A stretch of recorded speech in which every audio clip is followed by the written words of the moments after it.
Hey everyone, today I'm going to show you how to access Outlook web app. So let's get started with this quick tutorial. To access Outlook web app, start by opening a new browser tab on your computer. In the address bar, type in outlook.live.com and press enter. This will take you directly to the Microsoft Outlook dashboard page, which is your gateway to accessing all your emails and calendar features through your web browser. Once the page loads, direct your attention to the top right corner of your screen.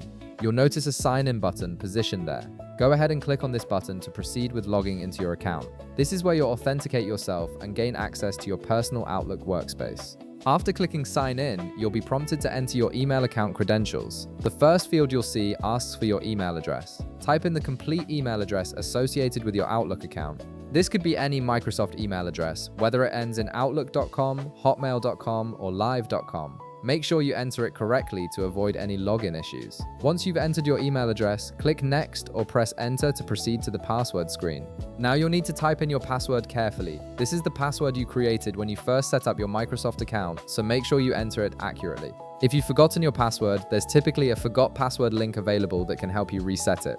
After entering your password, click the Sign In button to complete the login process. The system will verify your credentials, and this might take just a moment depending on your internet connection. Once the verification is complete, you'll be automatically redirected to the Outlook web app's main dashboard. And there you have it. You're now successfully logged into Outlook web app, where you can access all the essential tools for managing your emails, organizing your calendar, and staying connected with your contacts. The dashboard gives you a complete overview of your inbox and all the features you need to stay productive.